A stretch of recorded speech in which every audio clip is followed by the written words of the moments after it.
In which region public education expenditure is lowest, किस area के अंदर तालीम पर लोगों का कम खर्चा आता है?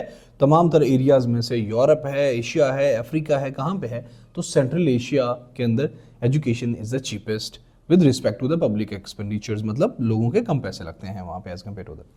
अच्छा, ये बहुत अहम है। Meritocratic is a educational system जिसके अंदर बच्चों को children achieve their status based on their own worth, कि बच्चों को उनकी वर्थ के मुताबिक उनको उनका स्टेटस दिया जाता है, ना कि उसका बाप की क्या है या फिर ना कि वो गरीब है या अमीर है। उनकी वर्थ, उनके स्किल्स, उनकी कॉग्निटिव लर्निंग्स, उनकी एबिलिटीज के मुताबिक उनको स्टेटस दिया जाता है। And that hit me hard.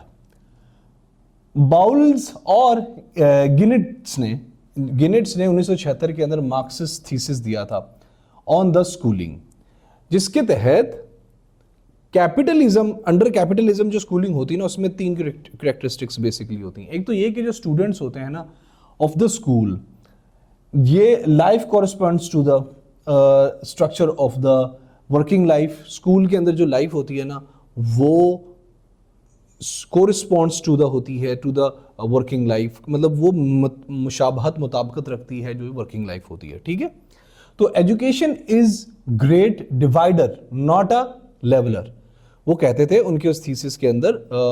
Bowls और जेनेट्स के थीसिस के अंदर उनका ये कहना था कि जो एजुकेशन है वो डिवाइड कर रही है, लेवल नहीं कर रही। तीसरा वो ये कह रहे थे स्कूल प्रोवाइड करते हैं right kind of future workers for the capitalist employees, के स्कूल्स फायदा दे रहे हैं कैपिटलिस्ट्स को। तो एक रिलीजियस इकोनॉमी क्या होती है? रिलीजियस इकोनॉमी आर्ग्यू करती है कि जो रिलीजन है ना can be fruitfully understood as the organization in the competition with one another for the followers, कि जो रिलीजियस इकोनॉमी है ना वो ये कहती है कि ये दोनों जो रिलीजन होते हैं ना वो एक दूसरे के साथ फॉलोअर्स लेने के कंपटीशन में रहते हैं मोस्टली। ग्रीस के अंदर कौन सा मजहब डोमिनेंट है, ये था सवाल। तो orthodox Christianity is a dominant religion in the Greece, in the जो हमारा ग्रीस है। New age movements are an example of which type of religious movements?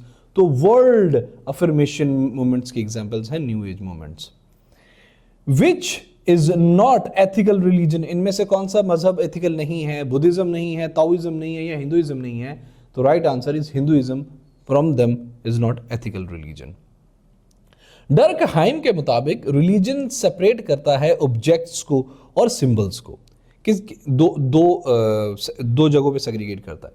या तो वो उन्हें सैक्रेड मुकद्दस बना देता है, या प्रोफेन काफिर या बुरा, मतलब वो सेग्रीगेट कर देता है, मतलब ये चीज़ अच्छी है ये बुरी है, वो मजहब उसको डर्कहाइम के मुताबिक सेपरेट कर देता है। एजुकेशनल सेल्फ फुलफिलिंग प्रोफेसीज जो होती हैं वो लीड कर सकती हैं to the students alienation or failure, this was also asked, मतलब अलग अलग ऑप्शन से उनके अंदर एजुकेशन सेल्फ, जो लोग कहते हैं ना मेरी तरह के जो वेले निकम्मे होते हैं, उन लोगों बच्चों को बता रहे थे तुम ये नहीं कर सकते, तुम वो नहीं कर सकते। these self fulfilling prophecies may lead to the students towards the alienation and the failures. Function of education कौन कौन से होते हैं? एक तो इसका फंक्शन होता है कंप्लीटिंग सोशलाइजेशन, ये सोशलाइजेशन को करती है माशरे के अंदर। सोशल इंटीग्रेशन, ये मुताबिकत रखती है माशरे के अंदर। और R&D रिसर्च एंड डेवलपमेंट का काम करती है किसी भी माशरे के अंदर। मैनिपुलेटेड कॉग्निशन क्या होती है?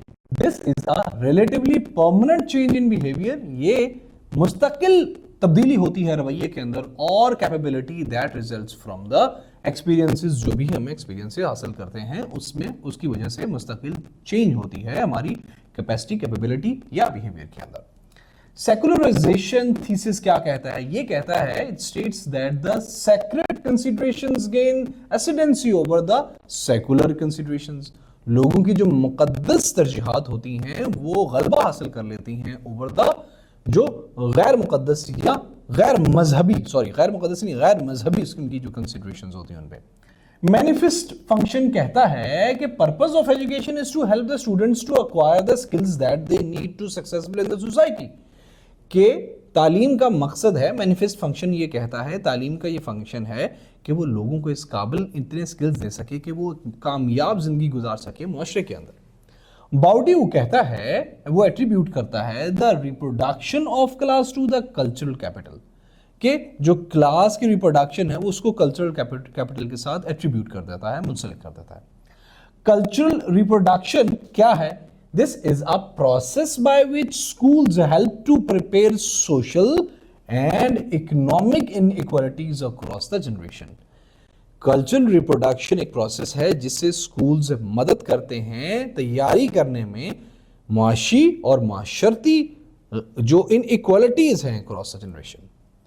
According to the Illich, passivity, conformity और hierarchy is transmitted through hidden curriculum. जो अभी हमारे अंदर तालीम होती है ना, जो भी हमें तालीम दी जाती है उसके अंदर से हमें पैसिविटी मतलब एक्टिविटी नहीं, पैसिव, आई होप मुझे इसको, पैसिव होता है किसी चीज को ले लेना, ठीक है। एक्टिव होता है देना, पैसिव होता है बीइंग नॉन एक्टिव, ठीक है। कन्फर्मिटी अतात को कहते हैं, सबमिशन को कहते हैं, हायरार्की कहते हैं किसी भी चीज की उसकी रूट्स को समझने को, ठीक है।